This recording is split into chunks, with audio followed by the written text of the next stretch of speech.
Over at BangTheBook.com, we'll have you fully prepared for the national championship game. My preview's already up. We got some stuff from Alan Moody. And once we get more prop betting stuff out there, I'll have some articles for you over the weekend with my favorite props for the game, as well as player props, and maybe some of the novelty stuff as well. Daily NHL, daily college basketball, daily NBA, previews for all 4 divisional round games in the NFL playoffs, additional NFL content coming your way. Make sure you check out Danny Borges' NFL model projections for this weekend as well. Finally, as you know, this and every edition of Bang the Book Radio, presented by our friends over at DSI Sportsbook. BTB and the number 200 is that promo code. 100% deposit match bonus for the sportsbook, 100% deposit match bonus for the live casino at BetDSI. It's only a game until you bet it. A couple of guests on the program here today, and we start with Thor Nystrom from Rotoworld. Thor, great to get you back on the show, man. Happy to have you with me. How's everything going?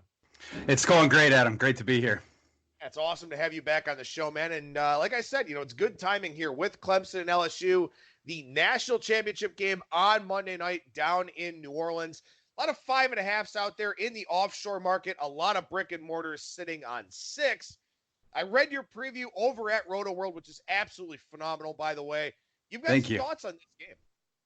I do, yeah. We can jump right in. I like Clemson, and I hope you can get 6, but honestly, I don't need the points personally. I think the wrong team is favored here. I don't know what your thoughts are, but those are mine. I'll just start right out with that.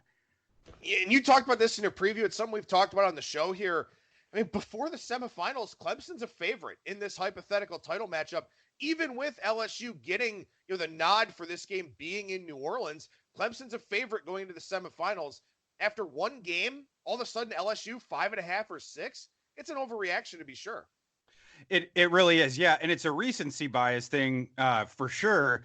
It's just that in terms of the matchup, when you go in on paper, I tend to focus more on that stuff than some of these ancillary things that you're seeing on television and stuff like this. And when you dig into the matchups, the things that actually matter once we start getting into the into the game when the bullets are flying and stuff like this, I just think that the things that Clemson does, they're going to give LSU a lot of problems when we get onto the field. And I think all you have to do is flip the clock back 1 year when we went, to last year's title game. And I talk a lot about that in the column that you guys can read at Rotoworld, but just go back to last year's title game against Alabama and what Brent Venables and Clemson's defense did to Tua. Now, obviously Clemson's defense personnel-wise is a bit different this year, but the things that Venables does on defense, and again, I talk a lot about this in the column, and I'm talking schematically, I think they're going to give Joe Burrow a lot of problems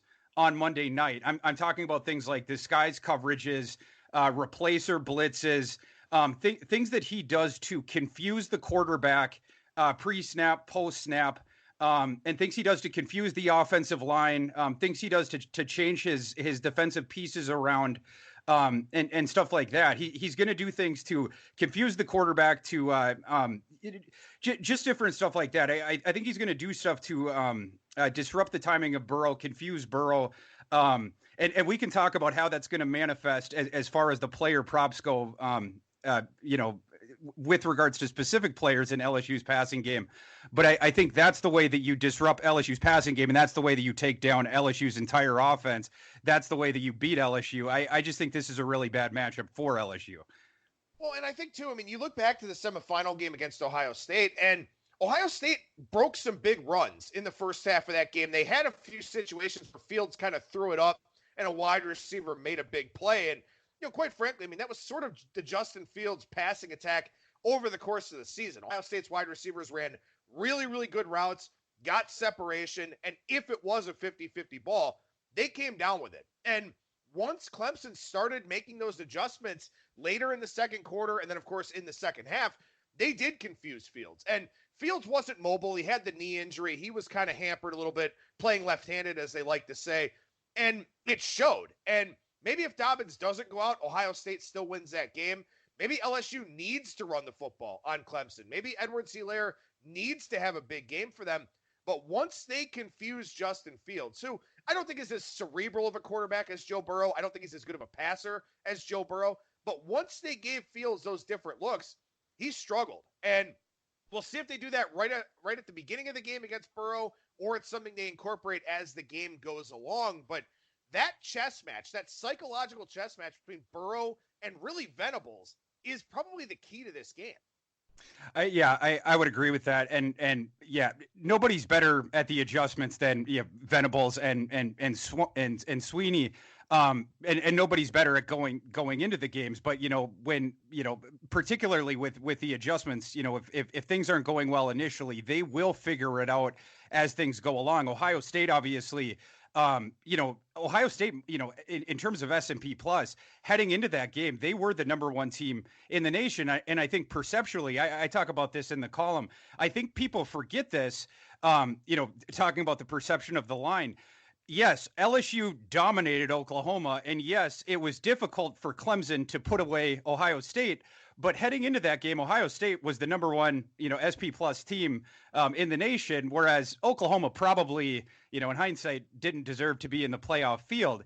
And so, we're talking about sort of different, things. The national championship game maybe should have been Clemson against Ohio State in hindsight, like after, those may have been the two best teams in the nation. You know what I mean, Adam, like at the end of the day. So that's just sort of like how I'm seeing some of those different things. Do you know what I mean? Oh yeah, absolutely. I mean, that's the thing is that, a lot of people kind of looked at the semifinals and said, well, Clemson Ohio State is more of a national championship game than it is a semifinal. And I think too, you kind of have this perception of LSU. They blew out Georgia in the SEC championship game. And my contention is I don't think Georgia was that good. Defensively, Agreed. Georgia was great. Offensively, they weren't that good. I mean, obviously they had, some questions on the offensive line and whatnot. Jake Fromm's not going to go out there and hang a bunch of points on LSU. Trevor Lawrence can. Justin Fields probably would have been able to. Jake Fromm, I mean, I don't think he's that great of a quarterback. And obviously we'll see, what where he winds up going in the draft. But, you can poke a lot of holes at LSU. And maybe that's unfair because I know people are going to say the same thing is, well, Clemson didn't play at Georgia. Clemson didn't play anybody in the regular season. I understand that. They also crushed just about everybody that they played. So they did what they had to do for the most part to get to this point. And I agree, the recency bias here of LSU waxing Georgia, of LSU blowing out Oklahoma, it's caused a pretty big ripple in this number. And the ironic thing about all of it is Ohio State beat 3 top 15 teams in a row going into the semifinal. They were still an underdog against Clemson. Yeah, exactly. And then, Clemson, a lot of things went wrong for Clemson in that game, and they still managed to win that game, even though they had 2 wide receiver injuries, even though Ohio State and their awesome secondary managed to erase those receivers with those injuries. Trevor Lawrence found a way. Venables and Dabo found a way. They found a way. They found a way to beat perhaps what was maybe the best team in the nation if they weren't. And I guess the way that I see this game, if Ohio State wasn't the best team in the nation, to me, Clemson was. And I guess I just see this game different than the public does, or that Vegas does, or whoever, is informing this line if Joe Public isn't, because to me, LSU is not 6 points better than Clemson in a vacuum. I think that Clemson is the better team in a vacuum. And it doesn't have to do with this idea of like, just because Clemson is battle tested or championship, whatever, it doesn't have anything to do with that. And it doesn't have to do with, LSU with recency bias or anything like that. It just has to do with, it just has to do with personnel, and it has to do with coaching staffs and stuff like that. And it has to do with like number-based things and stuff like that. And I just think that Clemson is a better matchup on paper, for specifically for LSU. I think that the thing that Clemson does so well is the thing that they're best at is taking away passing attacks. We see it over and over and over again. And this year's team is number 1 in numerous pass defense categories, both conventionally and in advanced stats. You look at like the SP plus stats, and the conventional stats, like the passer rating against, conventional, the conventional pass stat, defense, pass defense, but also like, the regular SP plus, advanced pass defense metrics. They're also number one in numerous ones of those. And, again, they have awesome, defenders back there. They have multiple guys in the secondary that are going to the NFL. But they also have Venables, who's the disguise coverages and the way that they do that in these replacer blitzes. It's just next level. Like Venables is, I can't say enough about him. And the other thing I want to talk about, and Adam, you and I last year, and I have to give you a lot of credit for this. I don't want to blow smoke up your butt, but last year you talked a lot about Isaiah Simmons on this very podcast. We were talking about props heading into that Alabama game. You brought up Isaiah Simmons, and we talked about Simmons on this podcast a lot. And Isaiah Simmons went absolutely ballistic in that game last year. I think Isaiah Simmons is going to have a lot to say on Monday night. And I think Isaiah Simmons, I think that they are going to sick him on Justin Jefferson. Justin Jefferson, LSU, just to talk about schematics, I want to get into specifics a little bit. We sort of been talking generalities a little bit. I want to get into specifics a little bit in terms of the scheme. LSU traditionally, these past, many years, they've had this sort of run first offense. It's been sort of turn back the clock, et cetera. And then this year they go spread. They're throwing a ton, and yet they're top 5 in the nation in a lot of these offensive efficiency categories. And you wonder, like, how can they be throwing the ball, so much, and yet they skyrocketed in all the efficiency categories, and they're also, explosive and stuff like that. But how did they get so efficient so fast despite, throwing so much more? Well, a part of it is they have this big slot in Justin Jefferson, and he can just abuse these small collegiate slot guys because, in the NFL, there's more cornerbacks to go around. You have better slots in the NFL, but in college, you do not have that many defensive backs to go around. Most college programs do not have really good slot cornerbacks. That's typically where your worst cornerback is going. It's typically where the run to the litter is going. Unfortunately for LSU, Clemson has a guy that I like to call Isaiah Simmons, and they are going to be able to put him in the slot against Justin Jefferson. Jefferson had, I put this in my column, but he had 91 or 92% of his snaps came in the slot. Now, this is just my postulation because Venables does a billion different things with Isaiah Simmons. They list him at linebacker, so he plays there. They can play him at safety. They can play him deep. They put him off the edge sometimes, and then he also plays in the slot. Like I say, he's listed at linebacker, won the buck. Yes, but you can play him literally anywhere. I refer to him as a nullifier. I think it is misleading to call him a linebacker.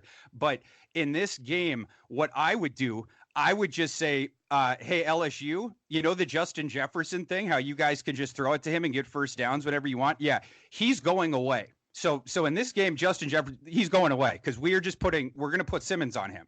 So sorry about that. And then as far as Jamar Chase goes, we're going to put Mullen on him on the outsider, 6'1" NFL corner. And then we're going to have double team help over the top all game. So how do you like that? And then I suppose, on the other side with Terrence Marshall, who right now has an injury. And as of a couple of days ago, we weren't sure he was going to play. I guess he is now, but, he's not 100%. I suppose you can throw to him more, but your Biletnikoff winner, Chase, he's going to be double teamed the whole game. We're going to have one of the best defenders in college football just harassing Jefferson the whole time. We're going to have Venables. For the past couple of weeks, he's just been cooking up the craziest disguised looks ever for Joe Burrow. And we're just going to do that. And we know that you guys can't default back to running. It's just like Bama last year, only you guys don't have, the multiple. Like Bama, if you were going to perceive that a team could default back to the run game more, you would have perceived that Alabama could do that more effectively than this LSU team. This LSU team is more top heavy, I think, than that Alabama team was. I think this LSU team, you hinder that passing attack. like I said in the column, you shoot the blimp out of the sky. Auburn earlier this season, I think they were one of the teams that came closest to doing it, and they almost beat LSU. I think if Clemson's able to do that at all, I think that they're going to give them a lot of problems. And I think Isaiah Simmons in particular, if he's able to take Jefferson out of the game and they do a lot of the double teams with Chase and they start to confuse Burrow, I just think that gives LSU offense a lot of problems. Well, and I mean, let's look at this in terms of the college football playoff semifinal. You want to talk about a player that's sort of almost a chameleon. Like he can kind of play a bunch of different roles. Shaun Wade for Ohio State. Before Shaun Wade got ejected from that targeting call, Clemson had no points and 4.3 yards per play. This coming from ESPN Stats and Info. After the targeting call, after he got kicked out of the game, Clemson 8.4 yards per play, 29 points. Clemson's got 3 or 4 Shaun Wades back there in the secondary of guys that can blitz, guys that can cover on the outside, guys that can be a slot corner, guys that can be out there and disguise themselves in zone, something like that. When Ohio State lost that guy against Clemson, they lost a lot on defense. Clemson has multiples of Shaun Wade types of players, and that's what makes this Venables defense so good and why they're able to adjust so much. Half those guys back there in the secondary are hybrid types of players where they can line up anywhere and be effective. And having a guy like Simmons gives you that opportunity. Having a guy like Tanner Muse that can either follow Edwards-Helaire or provide help over the top gives you that opportunity. They've got so many guys back there that they can just do so many different things with, and that's what Burrow has to figure out. And all of the sudden here, and again, I know the SEC is God's chosen conference and this and that, and it's got the greatest recruiting classes for the most part. All of a sudden, those LSU big, physical, athletic wide receivers are looking in the mirror when they line up against Clemson. And that was something I talked about going into the Ohio State-Clemson game. The closest these two teams get to playing their respective talent levels was in practice. And that's how that game played out. This is a wake-up call for LSU. I know everyone thinks, they play in the SEC and this and that. Alabama moved it on them. Alabama couldn't stop them, but Alabama moved it on them. Clemson's got the best defense. And that's something I think is going to show up here in the first half of this game and very much in the second half as Venables makes his adjustments. Yeah, I mean, and we can jump to LSU's defense right now. That LSU's defense is a big riddle for me, and I think that's the hardest thing for me to figure right now. I think if there's one part of the handicap that was really tough for me, it's figuring out LSU's defense. I think it's really only instructive to talk about it since, basically the middle of November or so, like going back to the Bama game. Divinity left, Michael Divinity left the team after that Auburn game. And then you had the Alabama game was a disaster and a debacle. You had Tua probably shouldn't have been playing. He was hurt.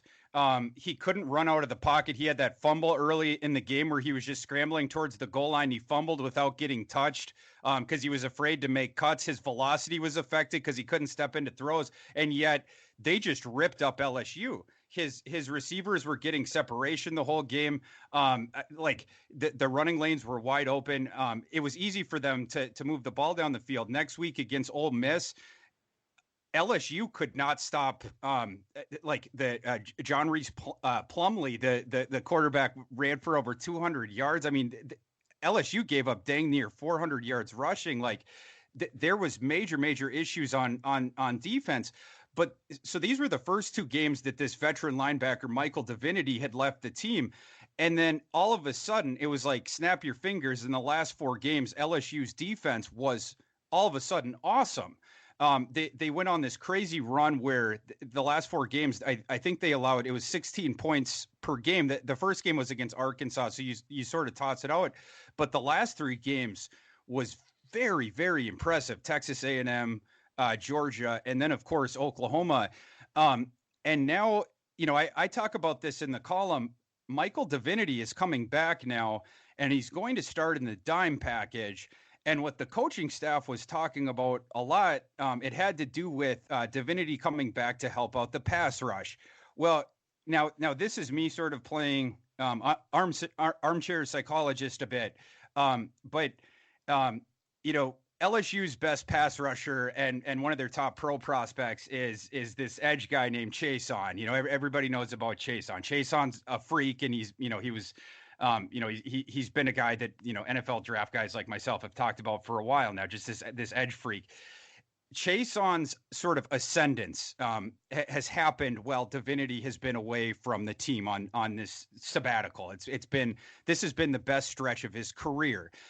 He had a couple sacks against Oklahoma, and I think he has 3.5 sacks over the last, you know, 3 or 4 games or so. And this happens to coincide with this awesome run that LSU has had on defense here over the last 4 games or so.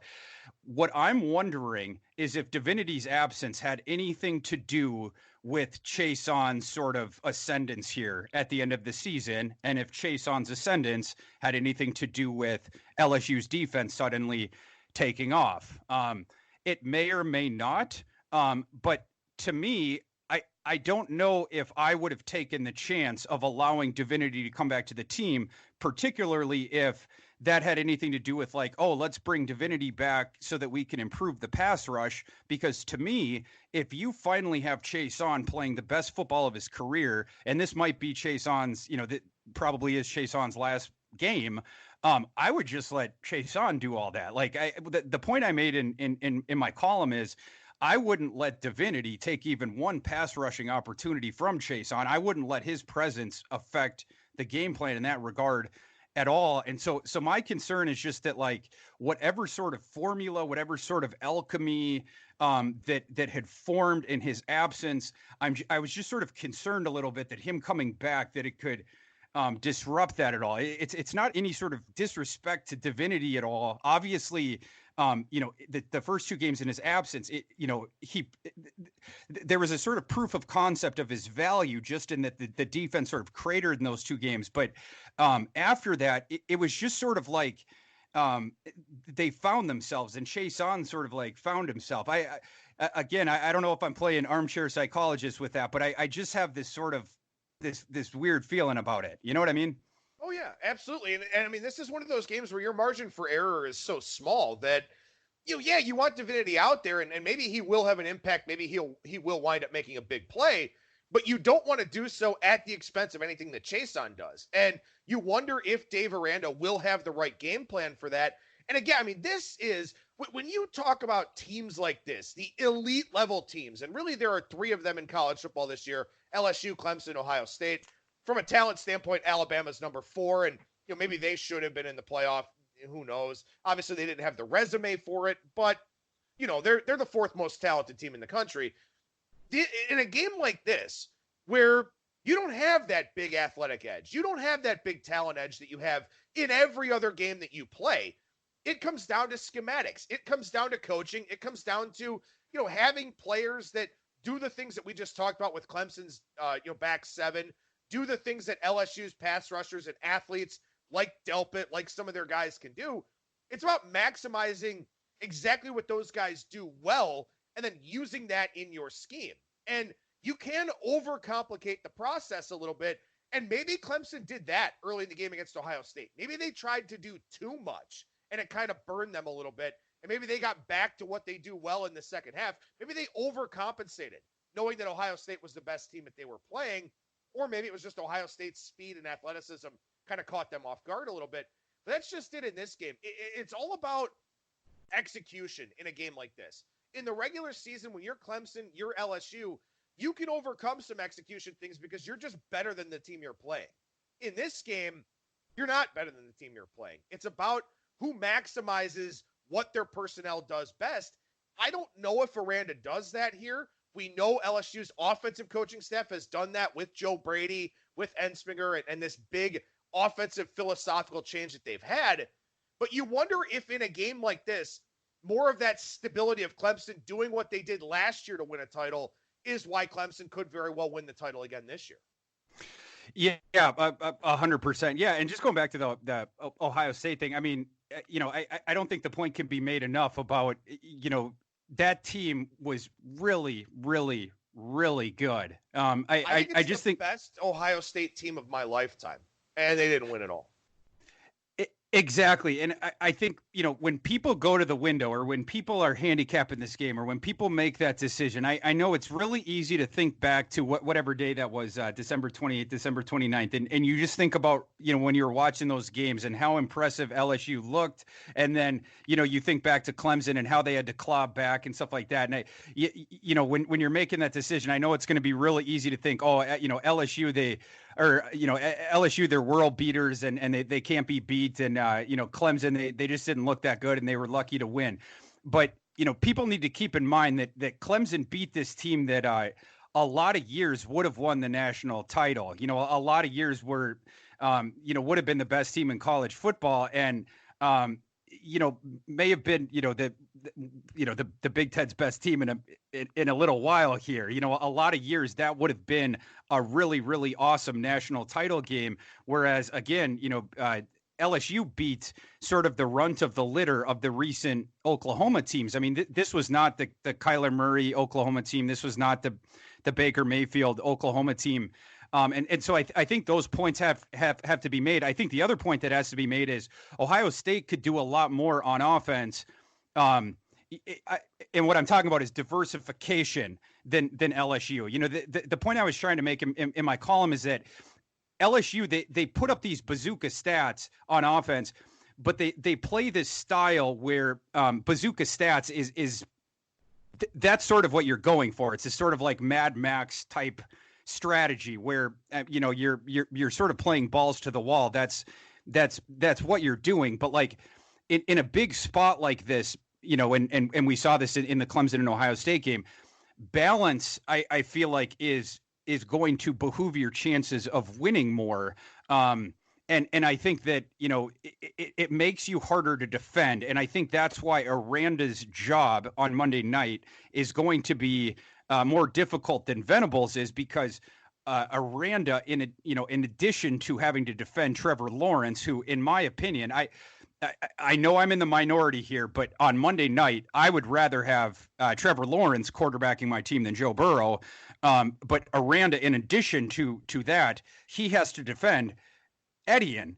And we haven't talked as much about like Etienne, but Etienne is a friggin' beast. And Edwards-Helaire, Edwards-Helaire is really good. But Edwards-Helaire is more of like, he's a complementary player, right? Like he's a guy who you can do a lot of things with him. And in the passing game, in particular here in the second half, they've done a lot of really cool things with him. And Brady does so many cool things. I was rewatching like a lot of these cut-ups of these games here in the last like 10 days when I was like writing these like when I was writing the championship column, and just watching like all the pre-snap motion, everything they were doing with him like in the passing game was like super duper fun, and like everything they were doing with Edwards-Helaire. But like Etienne is a guy that he moves the needle for you, whereas Edwards-Helaire is more of like a complimentary guy and and like stuff like that. But I don't know. I just think Aranda's job is going to be a lot tougher than Venables is, and I think that Venables was just sort of constructed to take down and what LSU what they do. Yeah, and as we transition over to talk about the props for a few minutes here, I mean, obviously we've already talked about some of the matchups that kind of intrigue us in this game. We don't have a lot of prop lines out there as of yet, but you start thinking about the game flow of this game. You start thinking about all the things we talked about schematically and what these coaches have to do in order to adjust to a lot of these different things. And I will say this, first and foremost, I know that all the talk in this game is going to be about the quarterbacks. It's going to be about Lawrence. It's going to be about Burrow. I think Etienne and Edwards-Helaire play a massive role in this game. I think if you're LSU, you do want to try to run the football a little bit because we saw Ohio State run the football in Clemson. And also it's going to get you away from some of those unbalanced fronts, disguised blitzes, all those types of things. Now that's if Edwards-Helaire is healthy in this game. And I have every reason to believe that he's as healthy as he's been over the last little while. Didn't play much against Oklahoma. Wasn't needed against Oklahoma. If that's a guy that can't get you 20 to 25 touches in this game, I think it's going to be very difficult for LSU to win this football game. Now, Etienne, this is a guy, I think that, you can do some more option with Etienne and Lawrence like they did isolating Chase Young, beating Chase Young to the outside, kind of trying to tire him out a little bit. We saw them do that in that semifinal game. I would expect more of that here, especially to kind of offset Chason in the pass rush for LSU. I think Etienne's going to get a lot of touches here, whether they're receiving or rushing. I'm going to play some of his rushing over. I'm going to play Edward Celaire's receptions over. I think the running backs get a lot of space here in this game because you've got the ability to take these wide receivers deep downfield and kind of leave some of that open field in the middle for everybody. I think the running backs both do very well in this game. I agree, particularly on the case of Etienne. I think he is going to have a really big game. And, something that we should talk about is LSU's defense gives up a lot of explosive plays. And I like Etienne to rip off a couple explosive plays, rushing the ball. He may even bust off a swing pass. I mean, we'll see. Clemson's receivers, we have to see if how sound they are, coming off of their own injuries. They're back at practice and everything like that. They got banged up in the Ohio State game. Seems like they're going to be healthy. You mentioned Edward Celaire. Seems like he's going to be as well. But Etienne, I like the matchup for him because of the reasons we were talking about. LSU's run defense has been really up and down. I like the point that you made with regards to Lawrence as well. LSU's defenders got asked a lot about Lawrence's legs this week. Obviously, he ran for over 100 yards against Ohio State. LSU's run defense has had some issues, and we, against quarterbacks as well. We talked a little bit about that. That has been a bit of a focus, over this past week or two. However, once the bullets start flying, it's not like that's something that they're going to be focusing on more than, Lawrence passing downfield to Higgins and Ross, or that they're going to be focusing more on than Etienne. And that's how these running lanes start to open up. And I made this point in my column where, Tua threw compromised Tua. He threw for over 400 yards in that Alabama game, even though he wasn't getting the mustard on the ball that he usually does. And the point that I was making was I thought he could have run for over 100 yards if he had wanted to. And if his leg was sound in that game, it's just that he didn't want to leave the pocket after that first unforced fumble. And I think Lawrence, if he has his druthers and if he wants to, I think if that's available, I think it might be available. I think you might see him tuck it and run a couple times, whether that's designed or whether, there's just some scrambles, because LSU, there has been times this season where that has been available. And Adam, going back to something that you said last year, I remember you said this too. You had a prop that had to do with Lawrence's rushing yards against Alabama. And I remember I joined you on that. And I remember that was one of the very few ones that we sweat until the end. And I think that Lawrence had a scramble later on. I think that we ended up cashing that one. The Lawrence rushing yards thing, I think that's something, I don't know what the prop is on that one, but that might be something to look into too, just because LSU's run defense has had some issues with that one as well. Looks like right now, BetOnline, the only offshore I'm seeing with some props, their rushing yards prop is at least X number of yards. Trevor Lawrence's baseline right now at 53. So I guess we'll see, of course, as some of these books start to open some of these things up. But again, we talk a lot about game flow. We talk about a lot of individual matchups here, and those are things that you'll want to take a chance to study over the weekend. And I can tell you that one of the best study guides you will have is Thor Nystrom's column, the National Championship Preview, over at Rotoworld. And first and foremost, man, it is absolutely outstanding to see your byline again. I know you've had a tough time here recently with some health issues, but great to see your byline. And as you mentioned, over at Rotoworld, you'll be doing a lot for the NFL draft here coming up as well. Oh, yeah. We're going to have a ton of content coming up. Obviously, you guys can go and check out my championship preview right now. I had a lot of fun writing that. We have a lot of stuff up about the championship right now. Derek Clausen has an NFL draft prospect piece up right now that's really cool. We have a DFS thing right now for DFS players that Mark Lindquist wrote that's really nice. And then we're going to be transitioning into the NFL draft. We'll have a Senior Bowl thing for fans of the draft process. And we'll be getting the podcast rolling again here really quick. So come and check us out. And Adam, hey, man, thanks so much for having me back. Really appreciate it. Really good time. I appreciate you, man. Absolutely, brother. Make sure you follow Thor on Twitter at ThorKU. And again, check out his work over at Rotoworld. Thor, appreciate your time as always, man. Thank you so much for joining me. And hopefully we'll get a chance to talk to you again in the lead up to the draft. Love you, brother. Appreciate it.